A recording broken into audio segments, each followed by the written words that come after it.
Abigail Reed pressed her dead brother's letter to her chest and listened to the house breathe around her in the dark. It was 2 in the morning. The candle was nearly gone. 11 pages. She had written 11 pages to a man who would never read them, a man buried somewhere in Virginia mud with his boots still on. She sealed it. She hid it behind the loose panel in the writing desk. And then she heard the floorboard creak just outside her door. She did not know yet that her grief had just become someone else's weapon. If this story already has your heart, subscribe to this channel and follow Abigail all the way to the end. Drop a comment telling me what city you're watching from. I want to see exactly how far this story travels. The summer of 1816 was the kind that made a person feel the whole world had turned against them. It was the year after the great eruption across the ocean, the one no one in Richmond, Virginia had seen, but everyone had felt. The sky ran gray through June. The crops came up pale. Horses refused their feed in the mornings. People called it the year without a summer. And Abigail Reed, who had endured worse things than cold in warm months, thought the sky matched her life just fine. She had been living in Mrs. Eleanor Whitcomb's house on Cannon Street for 3 years. She cooked no meals, scrubbed no floors. Her position was called a companion, which meant she read aloud. When Mrs. Whitcomb's eyes were tired, wrote correspondence. When Mrs. Whitcomb's hands shook and sat quietly in whatever corner was least offensive, when Silas Whitcomb visited and wanted his aunt's full attention. Silas visited often. More than Abigail would have liked. More than was comfortable. She had never told anyone about the way he looked at her. There were no words for it that a woman in her position could speak without losing everything. She had no family. She had no savings to speak of. She had a small room above the kitchen, a faded blue dress that had once belonged to Mrs. Whitcomb, and the kind of dignity that poor women carry quietly because they have no other place to put it. What she also had folded carefully in the inside pocket of her coat was the last letter her brother Nathaniel had sent from camp before he died. She read it so often the paper had worn soft at the creases. "Abby," it said, "I am well enough. The men here are decent. I think of you every night, and I reckon this war won't last much longer. When I come home, I'm going to fix the fence on the south side of the yard, and we are going to plant something that grows." He never came home. He died in the spring of 1813, somewhere near the Canadian border, in a skirmish no one wrote much about. A soldier had delivered the news in person, a young man with hollow eyes and bad boots, who could not quite meet her gaze. He said Nathaniel had been brave. He said it had been quick. Abigail thanked him and closed the door and stood with her back against it for a long time. She did not cry until 3 days later when she found the unfinished fence in the south yard. That was 3 years ago now. She still had not planted anything. On the night of June the 4th, 1816, Abigail could not sleep. The gray summer pressed against the window. She sat at the narrow writing desk in her room with a new candle burning and a stack of clean pages in front of her, and she began to write. Not a letter to anyone living. A letter to Nathaniel. She had done this before in the worst of times. She had never shown it to anyone. She knew it was strange. She did not care. She wrote about the morning he left for war, the way he had adjusted his coat 3 times because he was nervous and didn't want her to know. She wrote about the scarf she had knitted badly, the stitches uneven, and how he had worn it anyway and called it his finest possession. She wrote about hunger and about loneliness. She wrote about Mrs. Whitcomb, who was strict but not unkind. She wrote about the quiet, patient fear that had settled into her bones since Nathaniel died. And then she wrote about Silas. She wrote carefully the way a woman writes when she knows that words could be used against her. She did not accuse him of anything she could not prove. She named only what she had seen the numbers in Mrs. Whitcomb's account ledger that did not balance the withdrawals that appeared without record, the way Silas had smiled at her the morning after she had stayed late in the study, and she was afraid she had seen too much. She wrote, "I am afraid of him, Nathaniel. I am afraid in the quiet way, the kind of fear that has no sound and no proof and no one who would listen." She wrote 11 pages in all. When she was done, her hand ached and the candle had burned half down. She folded the pages carefully. She sealed them with a small drop of wax, not because it mattered, but because it felt right. She wrote Nathaniel's name across the front in her clearest hand. Then she hid the letter behind the loose wooden panel on the left side of the writing desk. She had discovered that space months ago, a gap between the old interior frame and the outer wood, just wide enough for a hand.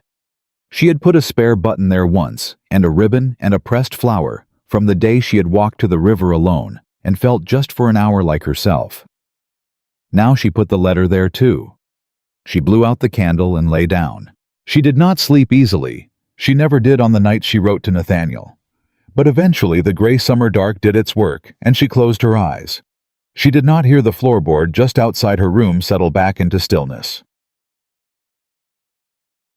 Silas Whitcomb was, in the opinion of most people in Richmond who did not know him well, a charming man. He was 34 years old, broad-shouldered, with a warm laugh and a talent for remembering names. He sent birthday notes and attended funerals. He contributed to the church fund. He called his aunt dear in a way that suggested genuine affection, and Mrs. Whitcomb, who had never had children of her own, had loved him for it since he was 12 years old. People who knew him better had a different opinion. But in Richmond, Virginia in 1816, those people were careful about saying so out loud. Silas had seen Abigail writing late. He had not meant to look. He had come down for a glass of water, or so he told himself, and there had been light under her door, and he had paused. He had heard the scratch of her pen. He had pressed his ear just slightly to the old wood. He had not been able to make out words, but he had watched her leave for breakfast in the morning, and he had waited. The letter was not hard to find. He had watched her long enough to notice which side of the desk she always touched before she went to bed. He had run his fingers along the panel and felt it give. He had read all 11 pages standing in her room with her door cracked and one ear on the hall. When he finished, his face had gone very still. Then he smiled. Not the warm smile he used for guests. The other one. Hug. 11 days, he said nothing.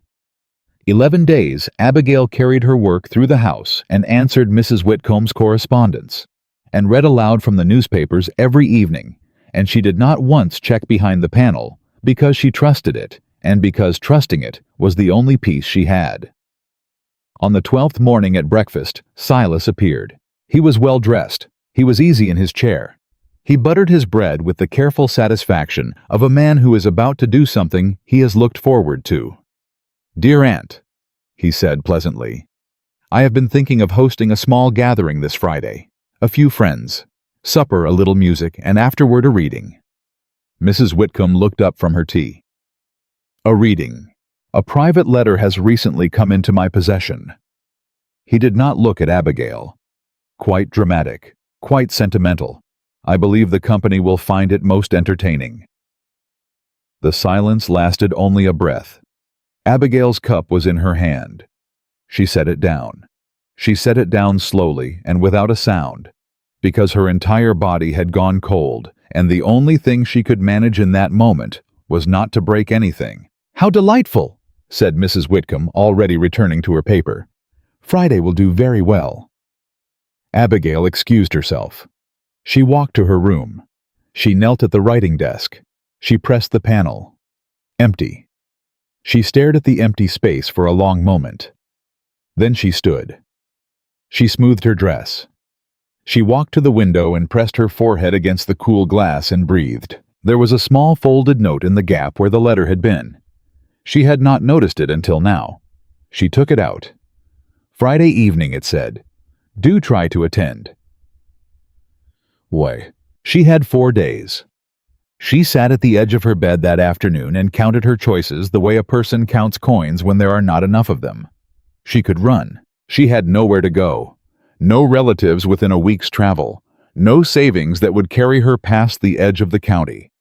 If she left without Mrs. Whitcomb's written reference, no respectable household in Virginia would take her on.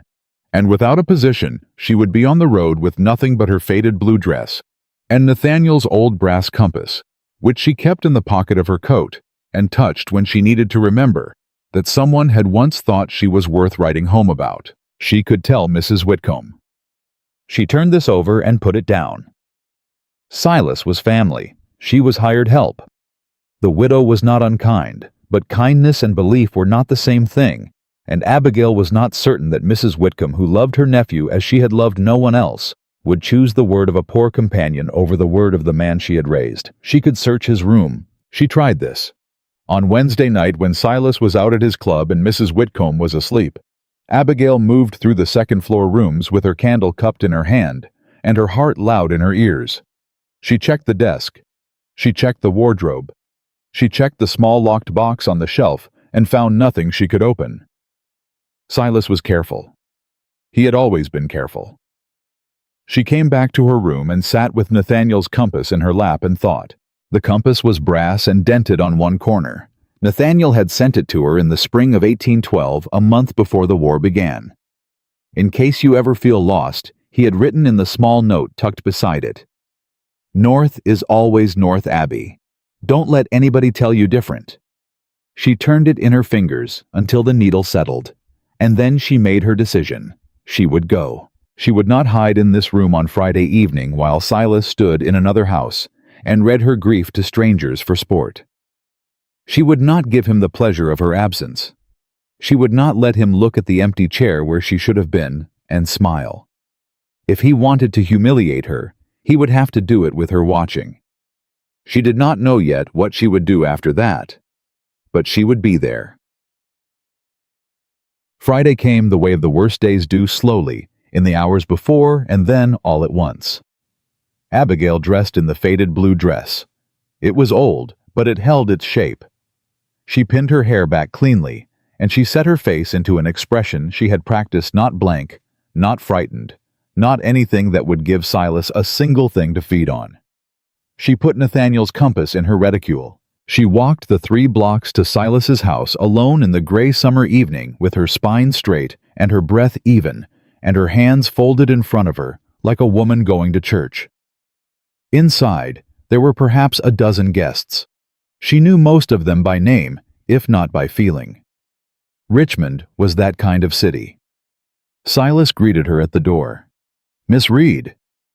His smile was warm and wide and completely empty. "How glad I am that you came." "Mr. Whitcomb," she said. It would have been rude not to. She walked past him. She found a chair near the far edge of the room, facing the table with her back to the wall and a clear view of every exit and every face. An old habit. Nathaniel had taught her that one always knows where the door is. Abby, and she had never forgotten it. She was arranging herself, breathing, pressing one hand quietly against the compass through the silk of her reticule, when she looked up and saw a man she did not recognize seated across the long table. He was somewhere in his 40s. Not large, but solid. The kind of solid that comes from years of hard use and not from comfort. He had a scar along his jaw, faint and old. He was dressed plainly for a man among Richmond's social circles, a dark coat, no embellishment, nothing that invited attention. He was not laughing with the others.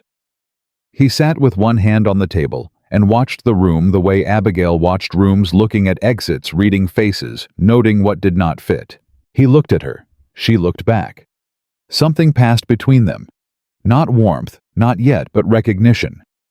The kind that happens between people who have both learned to watch from the edges. Abigail dropped her eyes first. Mr. Amos Pike. A wide, damp-looking man with a voice built for delivering bad news at high volume settled himself at the head of the table and unfurled a linen napkin with great ceremony. The supper was served. Wine was poured. Conversation moved through the room, like water finding its level, easy, careless, touching nothing real. Abigail ate nothing. She held the compass through the silk of the reticule and breathed. She watched Silas across the table. He watched her back with the patience of a man who has already won and is simply waiting for the moment to collect. Twice during supper, the man with the scar caught her eye. He did not smile. He did not ask anything. He simply looked at her with the focused attention of a man who has noticed something that does not belong in the picture and is deciding what to do about it. After supper, when the plates had been cleared and the candles shifted to the center of the table, Silas rose from his chair. He raised his glass. "My friends." he said pleasantly, almost gently. "I promised you entertainment this evening. Mr. Pike has graciously agreed to serve as our reader. What we are about to hear is a private letter, very private, very earnest, very full of that feminine sentiment which some of us find so—" He paused and let his eyes cross the table to where Abigail sat, touching. The table smiled. A few people laughed. Mr. Amos Pike unfolded the pages with the self-important deliberateness of a man on a stage. Abigail opened the clasp of her reticule and closed her fingers around Nathaniel's compass. The needle found north. She kept her eyes level, her hands still. Her face giving nothing away. Not panic, not shame, not the terrible trembling that had started somewhere behind her sternum and was threatening to work its way outward. She had written those words in the dark. She had written them to a dead man. She had written them because grief required somewhere to go, and she had run out of anywhere else to put it. And now Mr. Amos Pike cleared his throat, and the room went quiet, and he began to read. At first the guests smiled. The letter sounded like what it was, a woman writing plainly to someone she had loved. The early pages were simple: the scarf, the fence, the morning Nathaniel left. People settled back. A woman sighed softly. Someone murmured something that sounded like "how sweet." And then the letter changed. The loneliness came in. The fear came in. And then something no one in the room had expected: the numbers. The accounts. The careful, specific, quietly damning record of what Abigail had seen in Mrs. Whitcomb's ledgers, written in her own hand. Addressed to a dead man, never meant to be read, but specific enough, factual enough, and witnessed enough, now that every person at that table had heard it. Mr. Pike's voice slowed. He read on. "I am afraid of Mr. Silas Whitcomb." Abigail's words said in Pike's wet, uncertain voice. "I am afraid of the way he waits until his aunt has left the room. I am afraid because I have seen numbers in his aunt's accounts that do not belong there, and I believe he knows I have seen them." The laughter had stopped some minutes ago. Mrs. Eleanor Whitcomb, who had been seated at the far end of the table, who had come as Silas's guest, who was still processing the fact that the letter being read to this room belonged to the young woman she employed, and had until this moment never looked at closely enough, turned her head. She turned it very slowly toward her nephew. Silas's jaw was tight. "Continue," he said. Mr. Pike's voice had gone thin. He read the name, Nathaniel Reed, and across the table the man with the scar went white. Abigail watched it happen. She watched the color leave his face. She watched his hand, which had been resting flat on the table, close slowly into a fist. She watched his eyes move from Mr. Pike to the pages, to her, and stay. Something moved across his expression that she had no name for. It was not pity. It was older than pity and heavier than guilt. "Stop," he said. Mr. Pike stopped. The room waited. The man with the scar rose from his chair. "Give me the letter," he said. His voice was quiet. It was the kind of quiet that fills a room better than shouting. Mr. Pike looked at Silas. Silas said nothing. The man's voice dropped lower. "Give me the letter, Mr. Pike, now." Pike set the pages down on the table between them. The man with the scar reached across and took them. He did not look at Silas. He looked at Abigail. "Miss Reed," he said, "I believe these belong to you." The room did not breathe. Abigail stood. She crossed the table on steady legs. She took the pages from his hands. She folded them once, twice, and placed them inside her reticule alongside the compass. Only then did she look at Silas Whitcomb. She did not speak. She did not need to. The whole room was looking at him now. Every face that had smiled at his joke. Every guest who had come expecting an evening's entertainment and had received something else entirely. Something that sat in the chest and would not move. Silas opened his mouth. He closed it.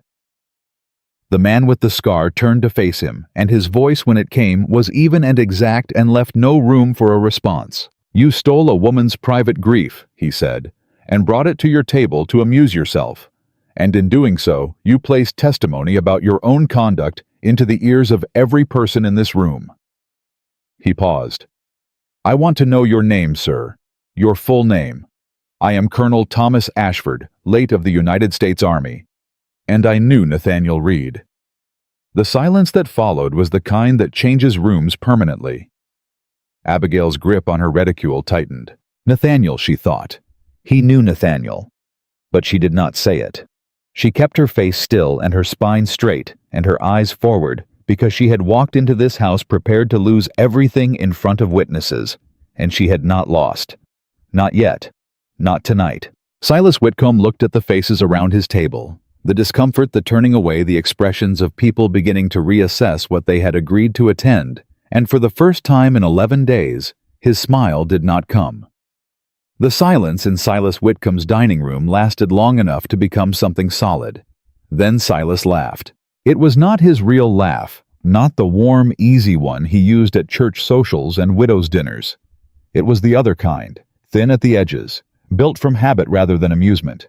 "Colonel Ashford," he said, spreading his hands on the table with the patience of a man explaining something simple to someone slow.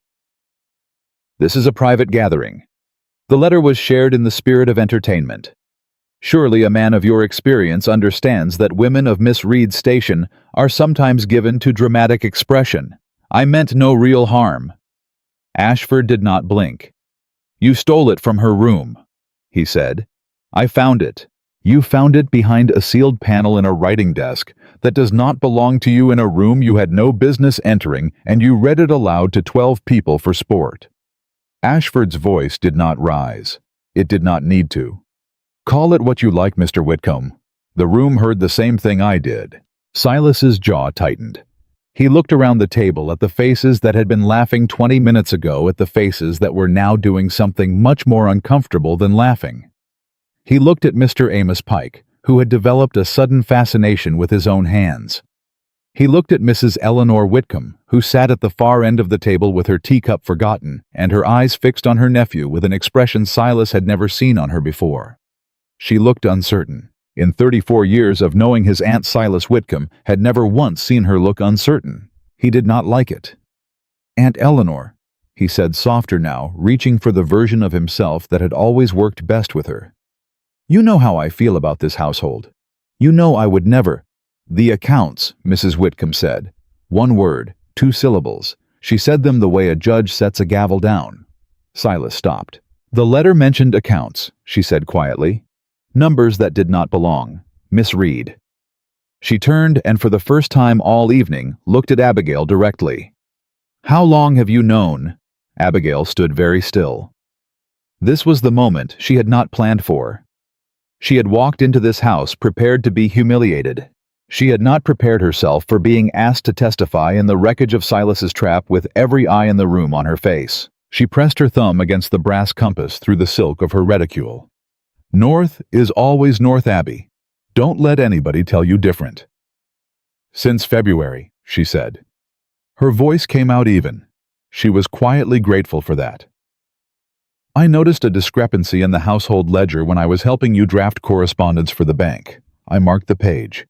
When I looked again 3 days later, the page had been removed."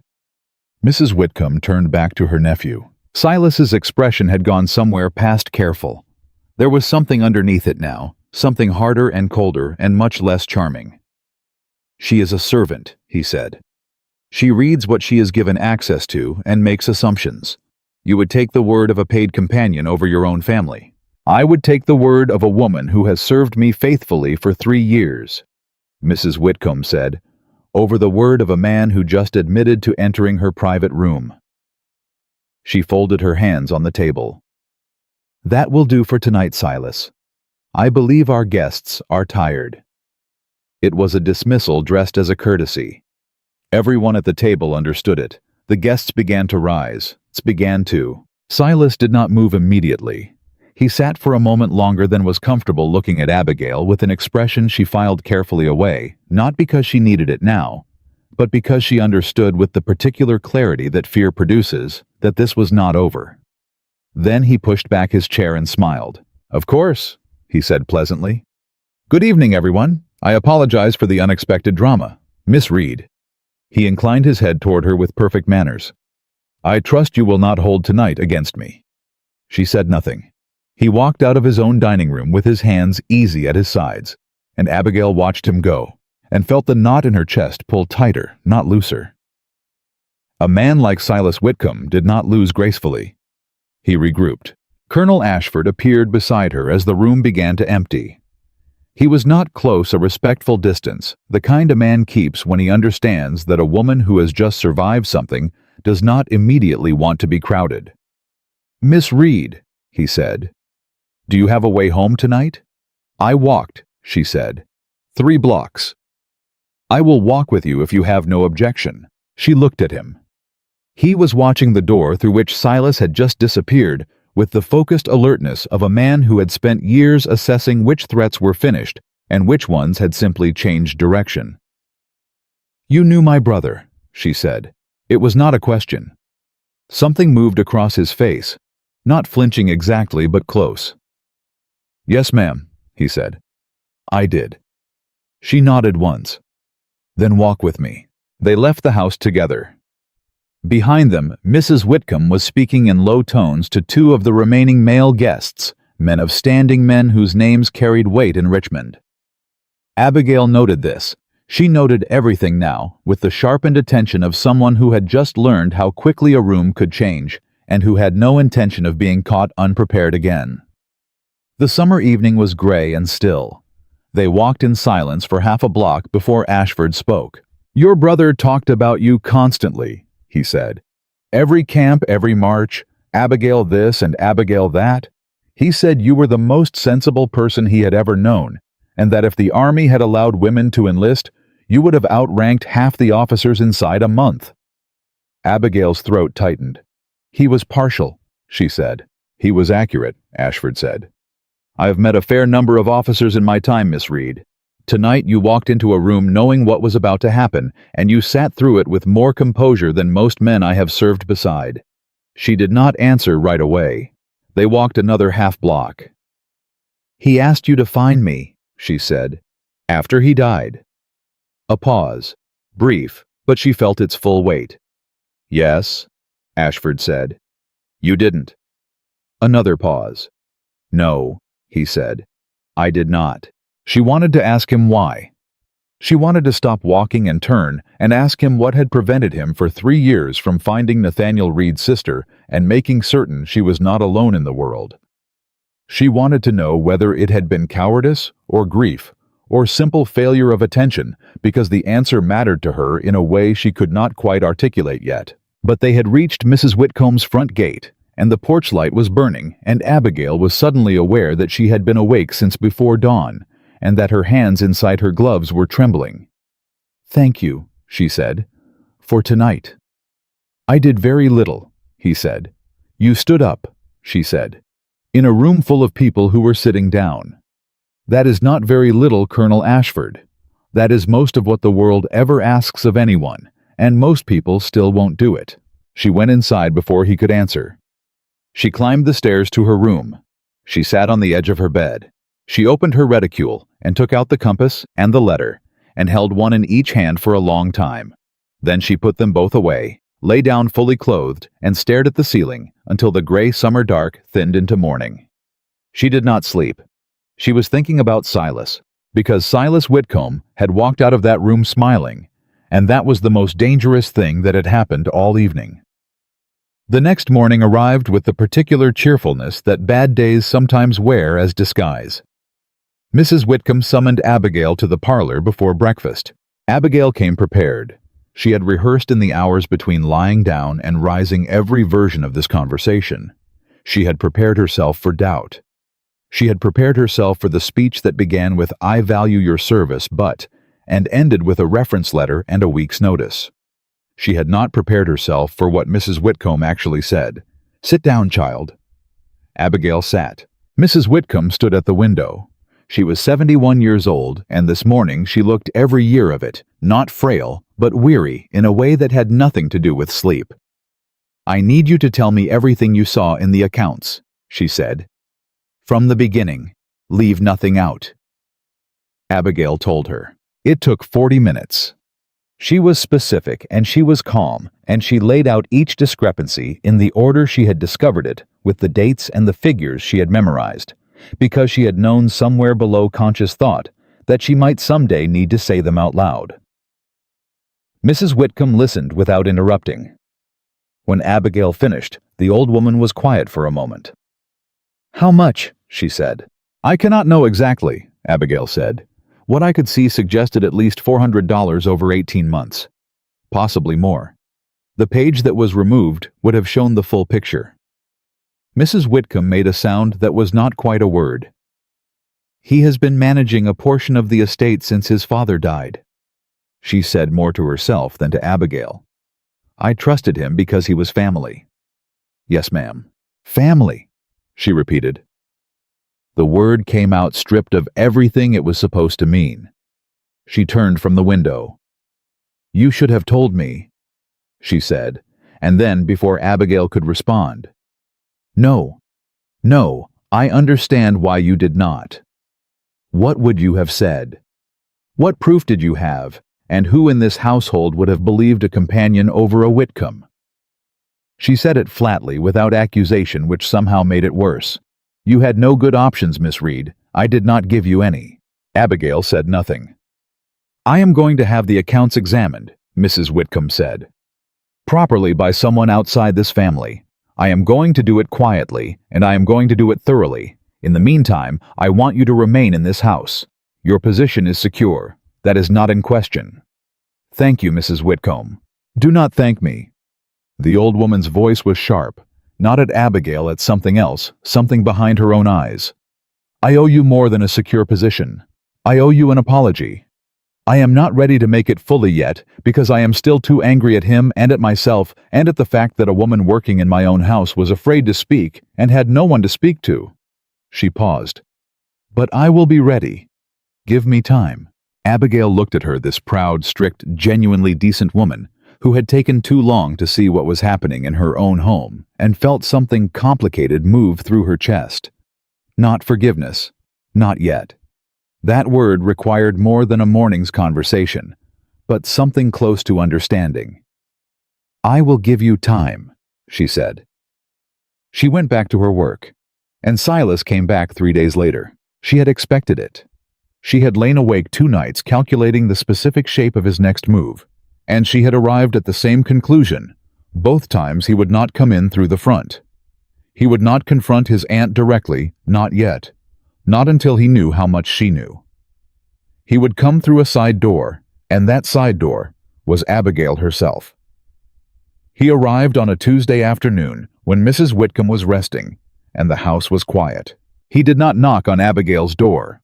He simply appeared at the end of the hallway when she was coming down from the linen closet with a folded sheet in her arms, and she stopped when she saw him, and they stood there looking at each other across 15 feet of wooden floorboards. "Miss Reed," he said. His voice was the pleasant one. Of course it was. "Mr. Whitcomb," she said. "Your aunt is resting." "I'm not here for my aunt," he said. He walked toward her slowly, with his hands in his coat pockets, casual as a man taking a Sunday stroll. "I wanted to speak with you, privately." "I don't believe we have anything private to discuss." "I think we do." He stopped 6 feet from her, close enough that she had to choose between stepping back, which she would not do, and holding her ground. She held her ground. "I want you to understand something," he said. "What happened Friday evening was unfortunate. I misjudged the tone of the gathering. I thought it would be taken lightly. I was wrong." "You were wrong," she agreed. "And you were also wrong about the accounts." His expression did not change, but something behind his eyes shifted. "There are no irregularities in those accounts," he said. "A woman who is not trained in bookkeeping saw numbers she didn't understand and drew incorrect conclusions. That is what happened.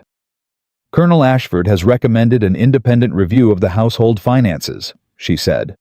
She had not planned to say this. She said it because it was true and because she wanted to see his face. She saw his face. The pleasantness cracked just at the edges, just for a moment, but she saw it. "Ashford," he said. The name came out flat. Mrs. Whitcomb has agreed to it, Abigail said. I believe the process begins next week. Silas was quiet for 3 full seconds. Miss Reed, he said finally, you are a very intelligent woman. You know that intelligent women in your position understand the value of silence. You have a comfortable situation here. A reference from this family opens doors. An enemy from this family closes them. He tilted his head very slightly. There is no version of this that ends well for you if you push it. You must know that. She looked at him. She thought about the letter in her reticule, and the compass and 11 pages she had written in the dark for a dead man, and the room that had gone silent when those pages were read. She thought about Mrs. Whitcomb saying, I did not give you any good options, with her jaw tight, and her eyes full of the particular shame of a woman who has finally understood her own failure. She thought about Nathaniel adjusting his coat 3 times because he was nervous and didn't want her to know. I know a great many things, Mr. Whitcomb, she said.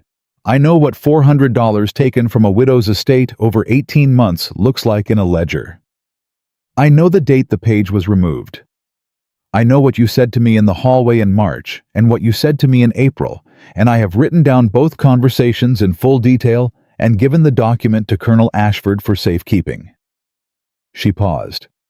This last part was not true. Not yet. But she would make it true before sundown. I know that you walked out of your own dining room smiling on Friday evening because you believed you could recover from this. You are a man who is very good at recovering. I understand that. She met his eyes. But I am a woman who has nothing left to lose, and that makes me considerably more dangerous than you have accounted for. Silas stared at her. For a moment, she could see him recalculating, reassessing, running the numbers in the particular way a man like Silas always ran them. Not what is right, but what is the cost, and can I pay it, and who holds the debt? Then he stepped back. We'll see, he said pleasantly. He turned and walked back down the hall. Abigail waited until she heard the front door close. Then she set the folded sheet down on the floor, walked to her room, sat at the writing desk, and wrote out every conversation she had ever had with Silas Whitcomb, every word she could remember, every date she could recall, every look and implication and veiled threat in her clearest and most careful hand. She wrote for 2 hours. When she finished, she folded the pages, sealed them, and wrote Colonel Thomas Ashford's name across the front. Then she put her coat on and walked the 6 blocks to his boarding house and knocked on the door, and when he answered unshaven and clearly surprised to find her on his step, she held the sealed pages out to him without preamble. I told Silas I had already given you a written record of every interaction I have had with him, she said. I had not yet done so. I would like that to be true now. Ashford looked at the pages. He looked at her face. He took the pages. Come in, he said. I'll get you some water. You look like you walked fast. I did walk fast, she said. Then sit down. She sat. He set the pages on his desk without opening them and brought her a glass of water, and then he sat across from her in the plain wooden chair and looked at her the way he had looked at her across the dinner table on Friday, careful, direct, without pity. He came to the house, Ashford said, this afternoon. He threatened you. He expressed concern for my future prospects, she said. Politely. Ashford's jaw moved. Miss Reed, he said after a moment. Your brother told me about the fence he was going to fix when he got home. He told me about the yard. He told me he had a sister who deserved better than what life had given her so far, and that he intended to fix that. He looked at the sealed pages on his desk. He asked me to find you. I did not. I carry that. I cannot put it down, and I am not asking you to absolve me of it. He paused. But I would like to do now what I failed to do 3 years ago, if you will allow it. She looked at him for a long time. He did not look away. What did Nathaniel tell you about me? She said. Exactly. And Ashford leaned forward with his elbows on his knees and his voice low, and told her word by word, as best he could remember, what her brother had said about her in camp in the cold spring of 1813, 2 months before he died. Abigail listened. She kept her face still, But the compass in her coat pocket felt heavier than it had that morning, and warmer and more like something a person had meant her to carry. Outside, the gray summer pressed on. Inside, something that had been locked for 3 years shifted quietly on its hinge and did not quite close again. The written record sat on Colonel Ashford's desk for 6 days before Silas made his next move. Abigail had expected him to act sooner. She had been watching the house, watching Mrs. Whitcomb's face at breakfast, watching the mail that arrived, and the callers who came and went with the focused attention of a woman who has learned that danger announces itself quietly and only to those paying close enough attention. She had expected a letter, a visit, some subtle new pressure applied at an angle she hadn't anticipated. What she had not expected was Mr. Gerald Forsyth. Forsyth arrived on a Thursday morning, a thin, careful man in a good coat, carrying a leather satchel, and the particular expression of someone who believes he is doing something unpleasant but necessary. He was a solicitor. He had handled Whitcomb family affairs for 11 years. He asked to see Mrs. Whitcomb privately, and Mrs. Whitcomb's housekeeper showed him to the parlor without thinking to mention it to Abigail. Abigail found out because she was coming down the back stairs with a stack of correspondence when she heard Forsyth's voice through the parlor door, and she heard her own name, and she stopped. She was not proud of what she did next. She stood beside that door, and she listened. The concern, Forsyth was saying in the measured tone of a man presenting a document he would rather not have prepared, is that Miss Reed has been in a position of considerable access to the household's private records for some time. Mr. Whitcomb has asked me to convey that this is not a personal matter. He wishes only to protect your interest, Mrs. Whitcomb, in light of the recent irregularities that have come to light. A pause. The irregularities, Mrs. Whitcomb said slowly, that Miss Reed identified. That Miss Reed claims to have identified, Forsyth said carefully. Mr. Whitcomb's position is that the figures Miss Reed described were the result of a transfer he made on your behalf last autumn, a transfer he can document, and that Miss Reed, who has no formal training in accounting, misread what she saw. He is suggesting gently that her continued presence in the household during the review process may create complications. Another pause, longer this time.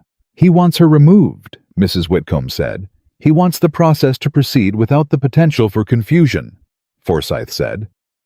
Abigail pressed her back against the wall. Her heart was going fast and steady the way it did when she was frightened and needed to be calm anyway. She breathed through it. She counted the things she knew the way Nathaniel had taught her to count her ammunition before a fight, not to scare yourself with how little you have, but to know exactly what you're working with. She knew what she had seen in the ledger. She knew the dates. She knew that Ashford had her written account sealed and dated in his possession. She knew that Silas had produced in the space of 6 days a document claiming to explain everything she had seen as innocent, which meant he had access to someone willing to create that document, or he had prepared it in advance. Either way, it told her something important. Silas Whitcomb had been planning for the possibility of exposure long before Friday evening, long before he stole her letter. He had been ready. She had not understood until this moment how ready he had been. She pushed off the wall, walked back up the stairs to her room, put on her coat, picked up her reticule with the compass inside, and walked out the front door without asking anyone's permission. She had to find Ashford. Now. He was not at his boarding house. The landlady, a stout woman with a kind face, who had clearly been told to expect visitors, said he had gone to the courthouse and would return before noon. Abigail waited on the front step. She sat straight and folded her hands in her lap, and did not allow herself to think about what would happen if Silas's document held, about what a reference letter would say or not say if Mrs. Whitcomb decided in the end that family was family, about the road out of Richmond with nothing but a compass and a faded blue dress. She was still thinking when she heard boots on the walk and looked up and found Ashford coming toward her with a folder of papers under his arm and his expression shifting when he saw her face. "What happened?" he said. It was not a question. She told him. He listened without interrupting the way he always listened, completely still, his eyes on her face absorbing everything. When she finished, he was quiet for a moment. "A transfer document," he said. "Produced in 6 days," she said. "After the dinner." which means either it existed before and he was holding it in reserve, Ashford said, or he had it made this week. Yes. Either possibility tells us something. I know what it tells us, she said. It tells us he has done this before. Whatever he has taken from Mrs. Whitcomb's estate, he did not begin it recently, and he did not do it carelessly. He has always had an exit built. She looked at Ashford directly. Colonel, he is going to have me removed from that house before the review begins. If I am gone, I am a dismissed employee making accusations. My written account becomes the complaint of a disgruntled servant. Every door in Richmond closes. Ashford was quiet for 3 seconds. Then we don't let him remove you, he said. How? We move first. He turned toward his boarding house door. Come inside. I need to show you something. The something was a letter. Not Abigail's letter, not the 11 pages Silas had stolen. A different letter entirely. Ashford brought it out from the inner pocket of his coat and set it on the desk between them, and Abigail looked at it and felt the breath go out of her. It was in Nathaniel's handwriting. He wrote it to me 3 weeks before he died, Ashford said. I've carried it since. I don't know why exactly. I suppose I thought I owed him that much. She did not touch it. Not yet. What does it say? She said. Ashford looked at her steadily. Nathaniel was worried about you. He had received a letter from a man in Richmond, a neighbor, someone who wrote to soldiers sometimes. The man mentioned that you were working in the Whitcomb household. Nathaniel was glad you had a position. But the man had also mentioned Silas by name, said he had a reputation. Ashford paused. Nathaniel wrote to me, I need you to find my sister when this is over. I need you to get her out of that house. There is a man there I don't trust, and Abby is too proud to ask for help even when she needs it most. The room was very quiet. Abigail looked at the letter in Nathaniel's handwriting. Her brother's hand, the one she had memorized from every note he had ever sent, and she felt something so large and so old rise in her chest that she had to press her lips together and look at the ceiling for a moment. He knew, she said. He suspected, Ashford said. He didn't know. But he was trying to protect you from 3 states away while fighting a war, and I... He stopped. He picked up the letter and held it without looking at it. I failed him. I failed you.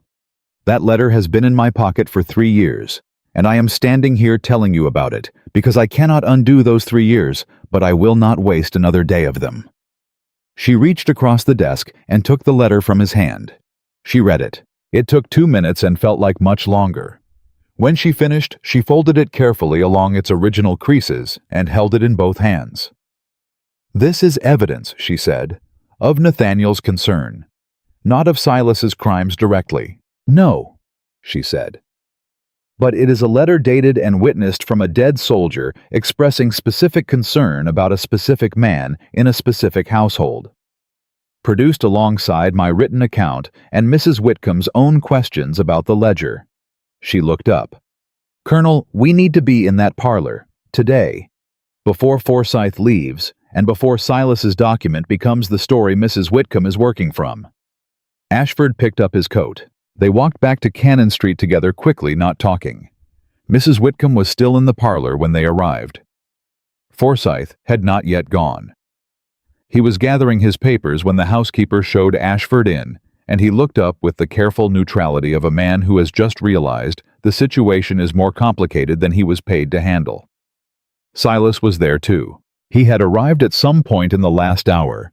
Abigail had not seen him on the street, and he was standing beside his aunt's chair with one hand on the carved back of it, comfortable and proprietary, in exactly the posture of a man who believes the room belongs to him. He looked at Abigail when she walked in. Then he looked at Ashford. Something moved across his face. Quick, gone. Colonel Ashford, he said warmly. I was not aware you were expected. I wasn't, Ashford said. Miss Reed, will you sit? Abigail sat. Ashford did not sit. He stood in the center of the room, which was a particular kind of deliberate, and looked at Mrs. Whitcomb. Ma'am, he said, I understand there is currently a document before you that explains the discrepancies Miss Reed identified as an authorized transfer. I'd like to ask Mr. Whitcomb some questions about that document before you make any decisions regarding Miss Reed's position." Mrs. Whitcomb looked at her nephew. Silas smiled. "I have nothing to hide, Aunt, by all means." "When was the transfer made?" Ashford asked. "Last October," Silas said. "The 14th, for repairs to the Henrico property." "Who authorized it?" "My aunt verbally. I acted on her instruction." "Mrs. Whitcomb," Ashford said, turning, "do you recall authorizing a transfer in October for repairs to the Henrico property?" The old woman was quiet for a moment. Her hands, folded in her lap, tightened very slightly. "I recall Silas telling me the Henrico property needed attention," she said. "I do not recall authorizing a specific amount." "The repairs themselves," Ashford said. "Do you know if they were completed?" Another pause, longer. "I have not been to Henrico in 2 years," she said. Ashford nodded. He reached into his coat and produced a folded paper. "I took the liberty this morning of speaking with a man in the county records office. The Henrico property has had no permitted repair work filed in the past 18 months. He set the paper on the table. If work was done, it was either done without permits unusual for work of any significant scale, or it was not done at all. The room was very still. Silas's hand on the back of his aunt's chair had gone white at the knuckles. "Records can be incomplete," he said. His voice was still pleasant, impressively so. "This proves nothing." "No," Ashford agreed. "It doesn't prove anything by itself." He reached into his coat again and produced Abigail's sealed account and then Nathaniel's letter. He set both on the table beside the county record. But a sealed written account from Miss Reed dated and witnessed last week, and a letter from Private Nathaniel Reed dated March of 1813 expressing specific concern about his sister's safety in this household and naming the person he was concerned about. He looked at Silas. 3 documents, an absent transfer record, a property with no recorded repairs, and a man who stole his aunt's companion's private correspondence and read it to a dinner party. He paused. "Mr. Whitcomb, I am going to give you an opportunity to say something that changes the picture I am currently looking at. I suggest you use it carefully." Silas was silent. For the first time since Abigail had known him, Silas Whitcomb was completely silent. She watched him the way she had watched him at the dinner table, carefully from a measured distance, noting every small shift in his expression. She saw him run the calculation. She saw him arrive at the result. She saw the moment he understood that the room for the second time in a week had turned. "This is harassment," he said. His voice had changed. The pleasantness was still there, but thinner now, stretched over something harder and less careful. "A soldier's widow chasing colonel and a servant girl with a grievance walking into my aunt's home and making accusations based on—" "Silas." Mrs. Whitcomb's voice cut him off cleanly. He stopped. She did not look at him. She was looking at Nathaniel's letter on the table. "A boy who died for this country," she said quietly, "wrote a letter to his commanding officer asking him to take care of his sister." She looked up at Silas. "And the man my sister's son grew up to be stole that sister's private grief and read it to a table full of people to keep her from talking." She folded her hands. "Get out of my house, Silas." The silence lasted 1 full second. "Aunt, I said get out." Her voice did not rise. It did not need to. It was the voice of a woman who has spent 71 years being polite to people who did not deserve it and has in this moment simply stopped. "Mr. Forsyth will contact you when the review is complete. You will not come to this house until that process has finished. You will not contact Miss Reed directly, and you will not enter these premises without my explicit written permission." She looked at Forsyth. "Gerald, I believe we are done here." Forsyth gathered his papers in approximately 12 seconds, which was considerably faster than his usual pace. Silas did not move immediately. He looked at Abigail. She looked back. She kept her face exactly as still as she had kept it across the dinner table 6 days ago in the gray summer evening when Mr. Amos Pike had unfolded her 11 pages and begun to read. The same stillness, the same level eyes, the same quiet refusal to give him anything to take with him. His jaw tightened. He turned and walked out. The front door closed. No one spoke for a long moment. Mrs. Whitcomb sat with her eyes on Nathaniel's letter, and her hands still folded in her lap, and her face had the particular expression of a woman processing an amount of information that is both clarifying and devastating to receive all at once. 3 years, she said finally. She was not talking to anyone specifically. He has been in my home for 3 years, and I saw what I wanted to see. I allowed what was convenient to allow. She stopped. How much does a woman have to lose before she is permitted to say that she is sorry? Abigail looked at her for a long moment. You don't have to lose anything more, she said. You saw it when it mattered.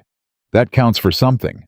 Mrs. Whitcomb looked at her, really looked at her, the kind of looking that had been absent from their 3 years of shared mornings and correspondence and quiet evenings, the looking that sees a person rather than a position. Your brother would have been proud of you, she said. Abigail's throat moved. I know, she said. He told me so. 3 years after he died, but he told me.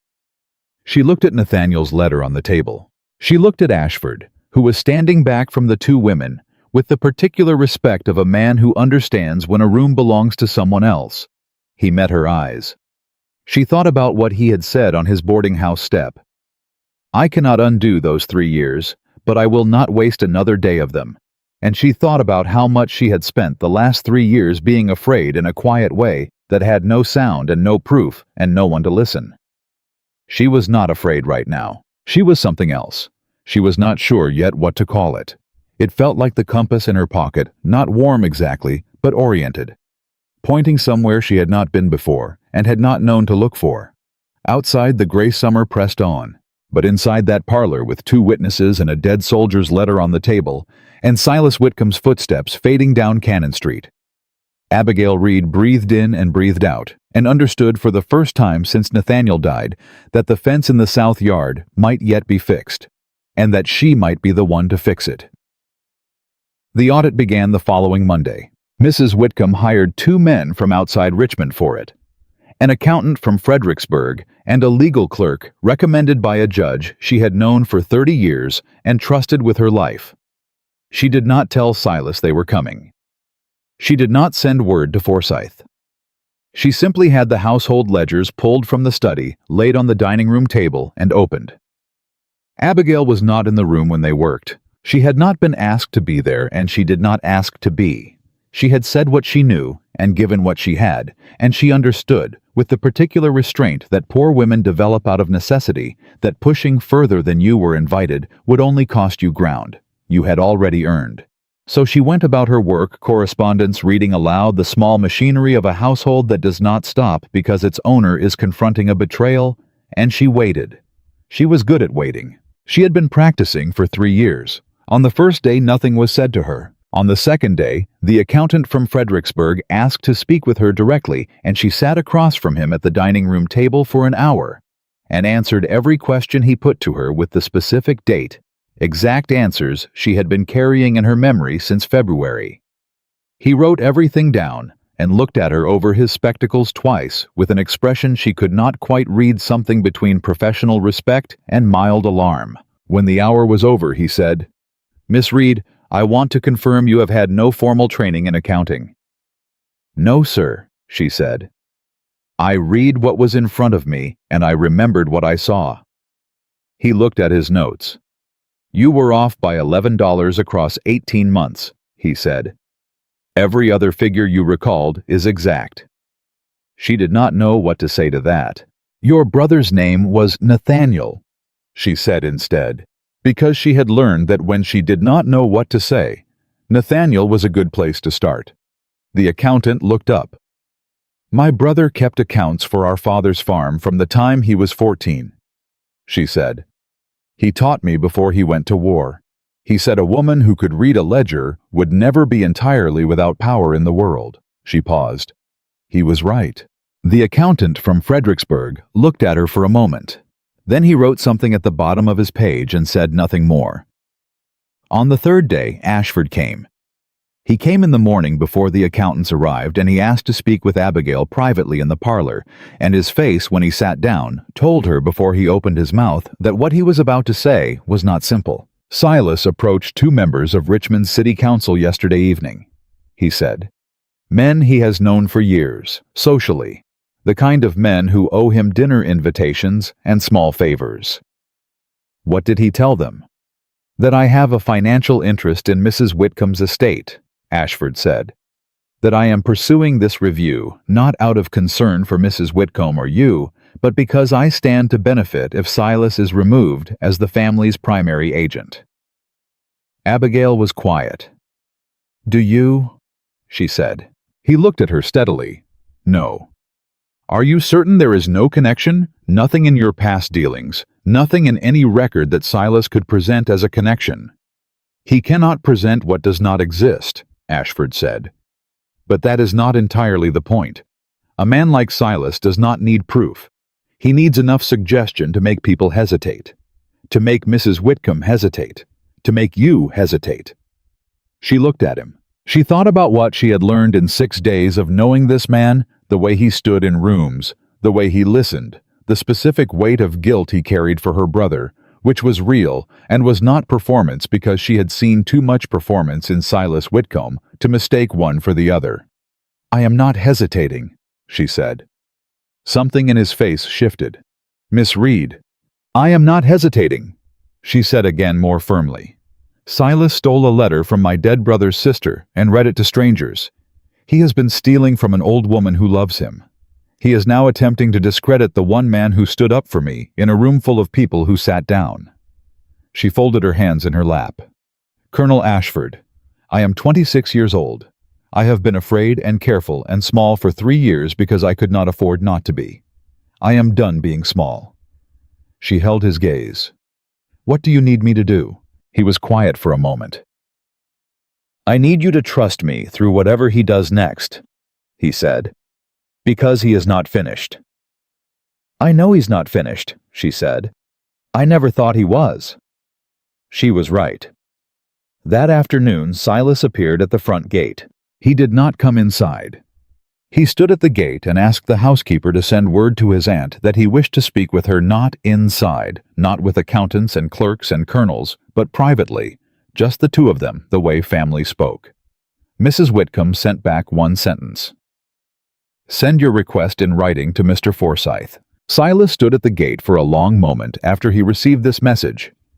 Abigail watched from the upstairs window, not hiding, simply not announcing herself. She saw him look up at the house. She saw the calculation run across his face. She saw the moment he made a decision. He turned and walked away. She went downstairs. He will try something tonight, she told Ashford, who was still in the parlor, reviewing papers with the legal clerk. Ashford looked up. What makes you say so? Because he looked at this house the way a man looks at something he has already decided to burn, she said. And men like Silas do not wait long once they have made a decision. She was right again. At 7 o'clock that evening, a messenger arrived with a letter addressed not to Mrs. Whitcomb, not to Ashford, but to Abigail. She opened it alone in her room. It was 1 page, Silas's handwriting, no salutation. You believe you have won something. You have not. What you have done is make an enemy of a man who has considerably more patience and considerably more reach than you have accounted for.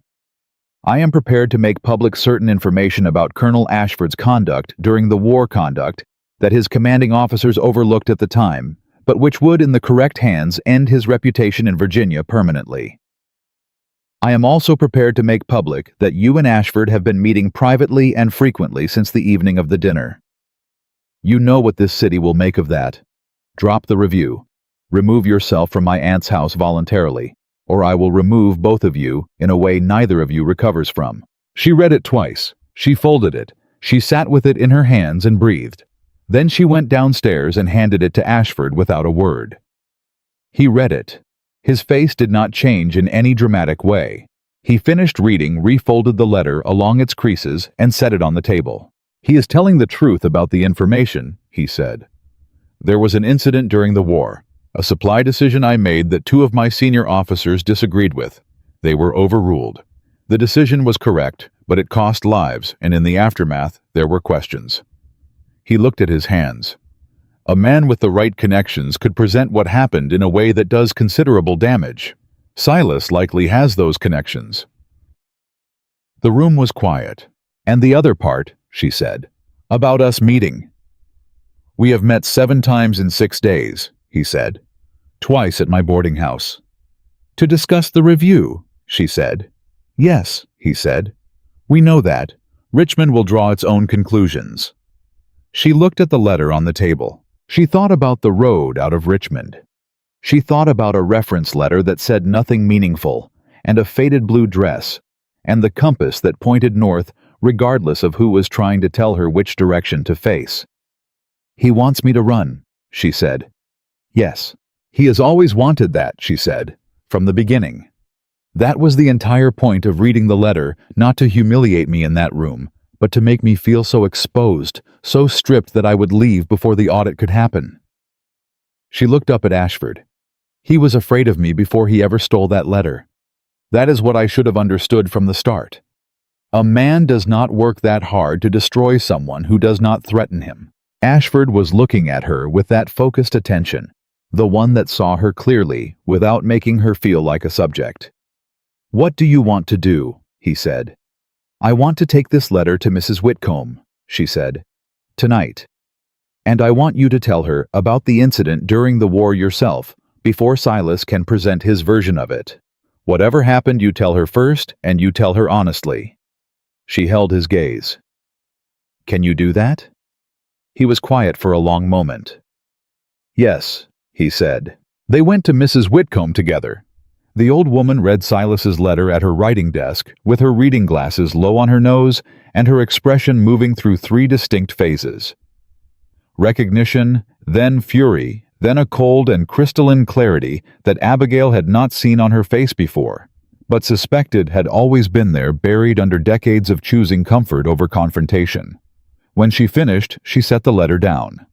She looked at Ashford. Tell me about the war. He told her. He told her everything. The supply route, the decision, the men who died, the officers who disagreed, the subsequent inquiry that cleared him, but left a mark on the record that a man with the right access could find and use. He told it plainly and without softening it, and when he finished, Mrs. Whitcomb looked at him for a long moment.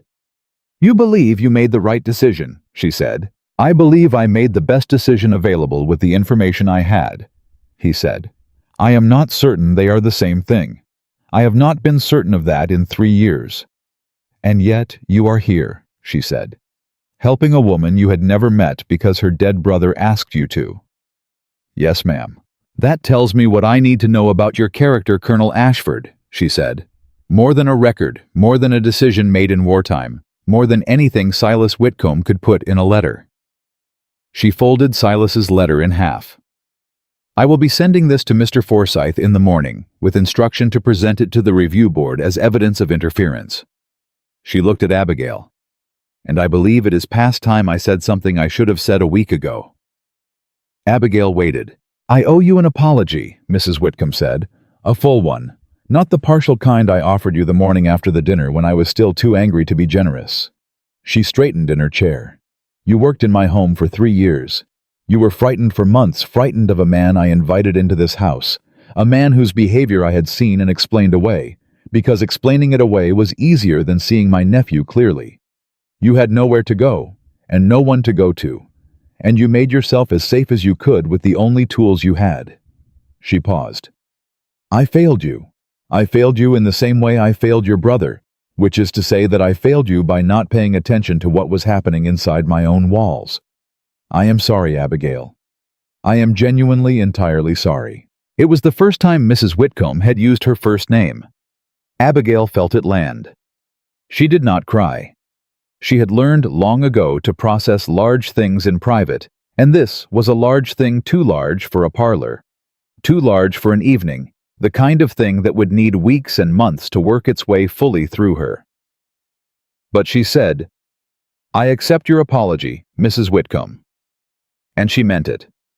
The review concluded 4 days later. The accountant from Fredericksburg presented his findings in writing to Mrs. Whitcomb to Forsyth, and at Mrs. Whitcomb's explicit instruction to the judge who had recommended the legal clerk. The total was not $400. It was $942 over 4 years, spread across a series of transfers and withdrawals and fabricated repair expenses, each one small enough to go unnoticed, all of them adding up to a sum that made the room go very quiet when it was read aloud. The Henrico property had indeed needed minor repairs in 1814. They had been completed for $60. The transfer Silas had claimed was for those repairs had been for $300. Silas was summoned to Forsyth's office. He did not come. He sent a letter instead from an address in Charlottesville, indicating that he had traveled to visit friends and would return when the matter had been resolved to his satisfaction. Forsyth wrote back that the matter had been resolved, not to Silas's satisfaction. Richmond, as Richmond always does, found out. It did not find out all at once. It found out the way a city finds out anything important, which is gradually over several days, through the particular network of morning calls and market conversations and church steps and supper tables through which information travels faster than any newspaper. The accountant from Fredericksburg was a careful man, but not an invisible one. The judge was a man of standing who had opinions and occasionally shared them with the right people. Mrs. Whitcomb, who had kept her peace for 2 weeks, attended a Thursday morning social at Mrs. Patricia Hale's house and answered direct questions with direct answers. By Saturday, Silas Whitcomb was gone from Richmond's social ledger as efficiently as an entry removed from a fraudulent account. The men who had sat at his dinner table and laughed when Mr. Pike began reading did not discuss that evening openly. But Abigail noticed in the days that followed that 3 of them found occasion to walk past Mrs. Whitcomb's house, and 2 of them had their housekeepers deliver small gifts, flowers once, and a jar of preserves with cards that said nothing specific, but said in the particular language of social apology, something close to, "We should have acted sooner." She accepted the preserves. She threw the flowers away. Ashford came on a Wednesday evening, 2 weeks after the review concluded, and asked if he might take a walk with her. They walked the 3 blocks to his boarding house and back, and then 3 blocks in the other direction toward the river, and they talked not about Silas, not about the letter, not about any of the machinery of the past 3 weeks, but about Nathaniel, about what he had been like in camp, about the men he had made laugh on cold mornings, about the way he had written home, often more often than most soldiers, because he could not stand the thought of Abigail waiting without news. "He wrote my name in a lot of letters," Abigail said. "He wrote your name in every letter," Ashford said. "I used to wonder what it was like to be loved that specifically by someone." She looked at him. "Did you have no one like that?" she asked. He was quiet for a few steps. "I had a wife," he said. "She died in 1811, before the war. There were no children." He paused. "After that, I was very good at being a soldier, and not particularly good at anything else." She thought about that. "Nathaniel said you were the best officer he served under," she said. "He said you made decisions fast, and you did not waste your men." Ashford looked at her sideways. "He said that?" "He said that in a letter in the fall of 1812, she said. "I still have it. I have all of his letters." She paused. "I have 11 pages I wrote to him. They've been through rather a lot." He smiled. It was not the polite smile or the formal one. It was the real one, quiet and slightly crooked and entirely genuine, and she thought it suited him considerably better than the formal version. "Miss Reed," he said, "I would like to call on you. Properly, with your permission." She walked 2 more steps before she answered. "I reckon you've been calling on me for 3 weeks already," she said. "Under extraordinary circumstances," he said. "I'd like to call on you under ordinary ones, if you are willing." She thought about the road she had prepared herself for, the one out of Richmond with the compass and the dress and nothing else. She thought about the fence in the south yard and the thing Nathaniel had said about planting something that grows.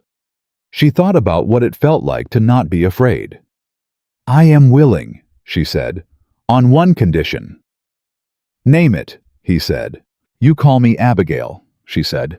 "Not Miss Reed. I have been Miss Reed in this city for 3 years, and every time someone said it, I felt like a position rather than a person. I would like to be Abigail again." He stopped walking. "Abigail," he said, simply, like a man testing whether a word is as solid as he thinks it is.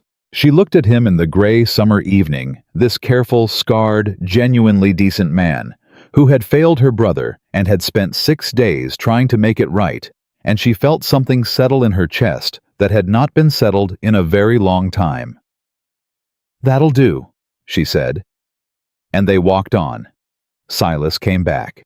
Abigail had known he would.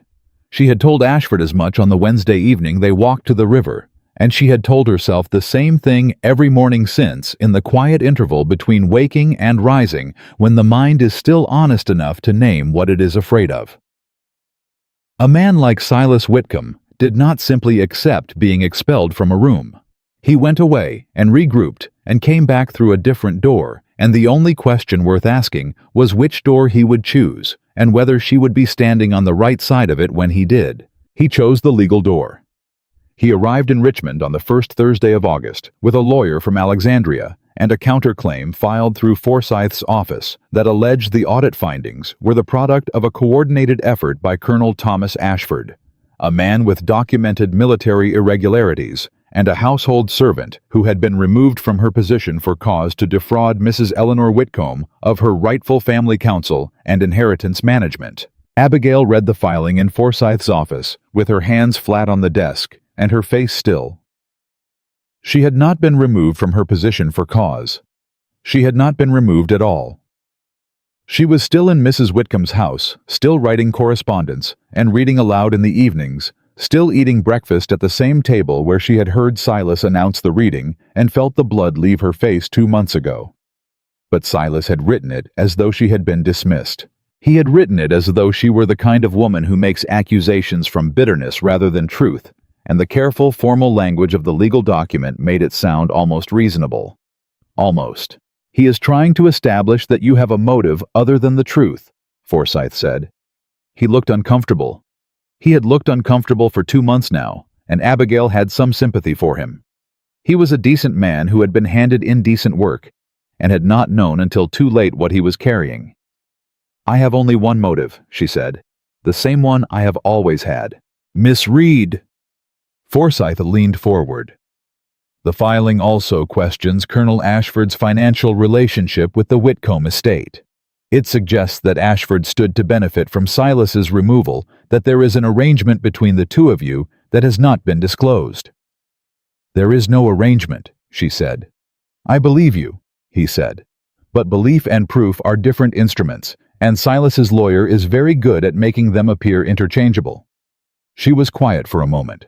"What does Mrs. Whitcomb say?" she asked. Forsyth straightened his papers. "Mrs. Whitcomb," he said carefully, "asked me to tell you that she would like you to come to the house this evening. She has something she wants to show you." Abigail walked back to Cannon Street with the particular measured pace of a woman who is thinking hard and needs the rhythm of her own steps to help her do it. She was calculating again what Silas had, what she had, where the weight of evidence sat, and whether it would hold under a lawyer from Alexandria, and a counterclaim filed with enough technical language to make truth look like opinion. She had the accountant's report. She had her own written account dated and witnessed. She had Nathaniel's letter.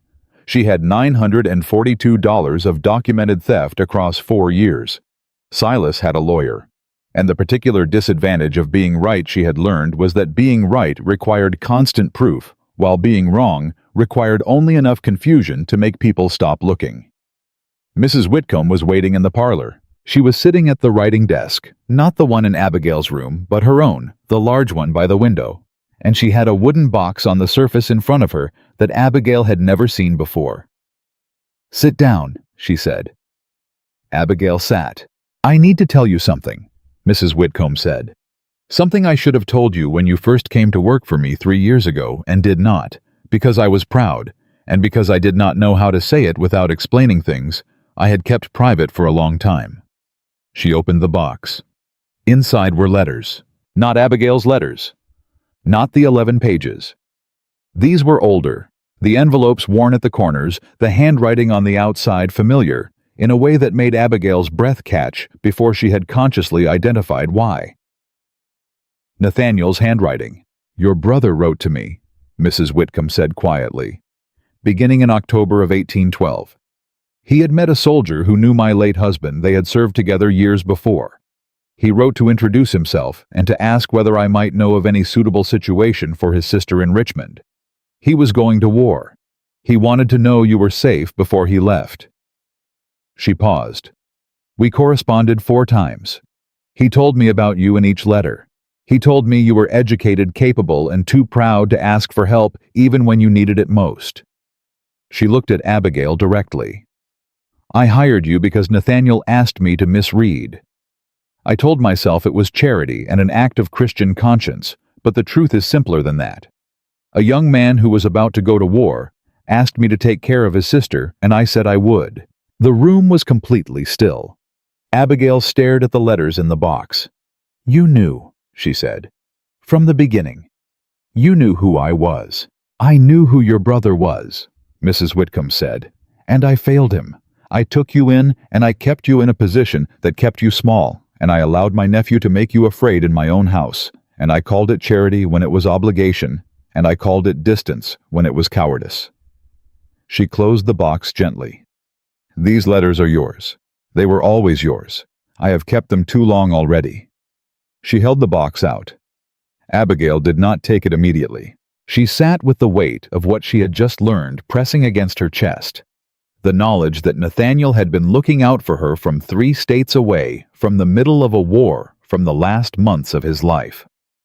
That he had found her a place to land before he died. That the house she had come to in desperation, the position she had taken, because she had nothing else, had been his last gift to her. She took the box. "Thank you," she said. Her voice was entirely steady. She was proud of that. "Don't thank me," Mrs. Whitcomb said for the 2nd time in 2 months. "Let me do what I should have done from the beginning." She reached across the desk and placed a 2nd document beside the box. Abigail looked at it. It was a legal paper. She recognized Forsyth's office seal at the top.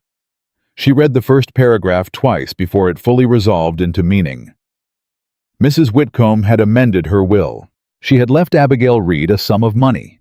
Not a servant's bequest, not a token of sum sufficient to live independently for several years, and the use of a small property on the edge of the city that had been in the Whitcomb family for 30 years and had stood empty since the previous tenant died. "You said Nathaniel planned to help you build an independent life," Mrs. Whitcomb said. "He is not here to do that. I am." Abigail opened her mouth. "Do not argue with me," the old woman said firmly. "I am 71 years old, and I have very little patience left for women who cannot accept what they have earned." Abigail closed her mouth. Then slowly she almost smiled. "Yes, ma'am," she said. Silas's lawyer received the amended will through Forsyth's office the next morning, alongside a personal letter from Mrs. Whitcomb, written in her own hand, which shook slightly, but remained entirely legible, that stated she was of sound mind, clear judgment, and complete confidence in her decisions, and that any legal challenge to those decisions would be met with the full account of the audit findings presented before a judge of her choosing. Silas's lawyer requested 3 days to consult with his client. After 3 days, he sent a brief letter declining to proceed. Abigail heard about it from Ashford, who had heard it from Forsyth, who had told it with the barely suppressed satisfaction of a man who has spent 2 months being uncomfortable and has finally reached the other side of it. "He's gone back to Charlottesville," Ashford told her. "Forsyth believes he'll go further than that before long. He has debts we don't know the full extent of. Richmond is closed to him now." "Richmond was never the point," Abigail said. "The point was always whether he could take everything from me before I understood what I had." Ashford looked at her. "And what do you have?" he asked. She thought about it honestly, the way she had learned to think about things, not the comfortable version, but the accurate one. "I have Nathaniel's letters," she said. "I have a small property, and enough money to be neither desperate nor comfortable. which is exactly the amount that makes a person work for what they want rather than what they can get. She paused. I have a written account of everything Silas said to me in dark hallways that will follow him for the rest of his professional life. I have a widow's apology, which I did not expect, and which means more than I thought it would. She looked at Ashford. And I have a man who called me Abigail and meant it like a question he was hoping I would answer. He was very still. How would you like me to mean it? He said. I haven't decided yet, she said. Ask me again in 6 months. He looked at her for a long moment. 6 months? He said. All right. The 6 months were not quiet. Abigail moved into the small property in September. It was modest and needed attention, and she gave it attention with the focused energy of a woman who has spent 3 years managing someone else's household, and is finally, for the first time in her adult life, managing her own. She learned to keep her own accounts properly, with columns and dates and running totals the way Nathaniel had taught her, and the accountant from Fredericksburg had inadvertently confirmed she was already doing correctly. She began teaching reading 2 mornings a week to girls whose families worked in the trades near the river. There were 4 of them at the start, serious-faced girls between 8 and 12 who sat at her table and worked through primers with the concentrated effort of people who understand that what they are learning is not a luxury. By November there were 7 girls. By January there were 11. Ashford called on her every week. He came on Tuesday evenings and stayed 2 hours, and they talked about Nathaniel, about the war, about Richmond, about the girls and their primers, and the particular satisfaction of watching a child recognize a word she had been fighting with for 2 weeks and feel herself become someone who can do a thing she could not do before. He was a good listener. She had known that from the dinner table, from the way he had sat still in a room full of noise and watched what everyone else was performing. It turned out to be the same quality in an ordinary conversation. He listened the way some men only listen when something is on fire, and she found she liked saying things to someone who caught them. In February, on a Tuesday evening, he asked. He did not make a large production of it. He sat across from her at her own table in the modest house that was hers, with the account books on the shelf and the primer she had been marking on the desk, and he said, "Abigail, I believe the 6 months have passed." She looked up from the letter she was writing. "They have," she said. "Then I would like to ask you something." He held her gaze steadily. Not from obligation, not because of Nathaniel or because of what happened last summer. Because I have spent 6 months watching you build something from very nearly nothing, and every Tuesday evening when I walk to this house, I am more certain of what I already knew 3 weeks after meeting you, which is that you are the most genuinely remarkable person I have encountered in 43 years of knowing people. He paused. I would like to spend a considerable amount of time being the man who gets to know what you do next, if that is something you would consider. Abigail set down her pen. She thought about the road out of Richmond. She had prepared herself for the one she had never had to take.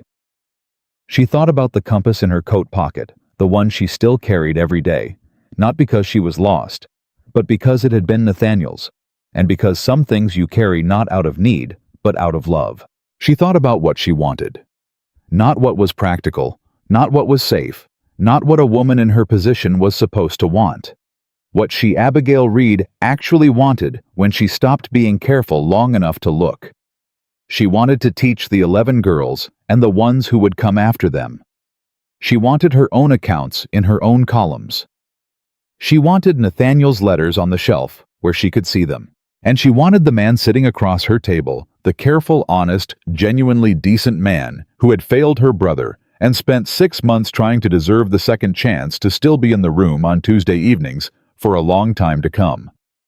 Ask me properly, she said. He did. She said yes. They married in April quietly at the church on the north side of the city, with Mrs. Whitcomb present and Forsyth present, and the accountant from Fredericksburg, who had made a point of attending because he said he had been at the beginning of the story and wanted to be at some version of its end. The 11 girls gave her a handkerchief. They had embroidered themselves unevenly with the kind of cheerful imprecision of people who have only recently learned to do a thing and are fiercely proud of having learned it at all. Abigail pressed the handkerchief to her face and held it there for a moment.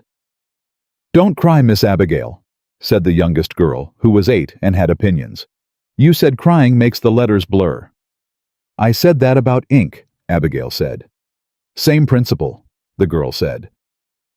Abigail laughed a real laugh, full and unguarded, the kind she had not heard from herself in a long time, and thought that Nathaniel would have liked that girl enormously. Silas Whitcomb left Virginia permanently in March. She heard it from Forsyth, who heard it from a contact in Charlottesville. Silas had moved his remaining assets considerably reduced to a state further west, where his name meant nothing, and his reputation had not yet arrived. Forsyth said it with professional neutrality. Abigail received it with the same. She did not celebrate. She did not feel the particular satisfaction she had imagined she might feel when the day finally came. What she felt was simpler and quieter than that the specific relief of a woman who has carried a danger for a long time and has finally been able to set it down. The letter she had written to Nathaniel, all 11 pages through everything they had endured, she kept in a locked drawer in the writing desk that now sat in her own study. She did not read it again. She did not need to. She had written it at 2 in the morning in a room that was not hers by a candle that was almost gone for a man who could not read it. She had written 11 pages of grief and fear, and the particular loneliness of a woman with nowhere to put what she felt. She had written his name across the front and hidden it behind a loose panel, and believed in the small and private part of herself that it would stay hidden. Instead, it had been stolen and read aloud and turned into a weapon and turned back again into truth.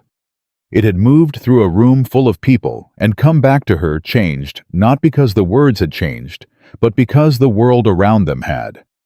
It had brought a dead soldier's letter, and a colonel's guilt, and an old woman's overdue honesty, and 11 girls, and a man who said her name like a question and meant it like a promise. She had written it to tell a dead man she was afraid. It had told the living ones who she was.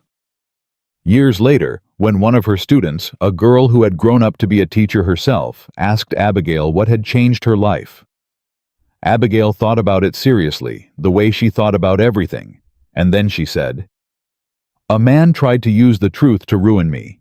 He did not understand that the truth does not belong to the person who reads it. It belongs to the person who lived it." The girl wrote it down.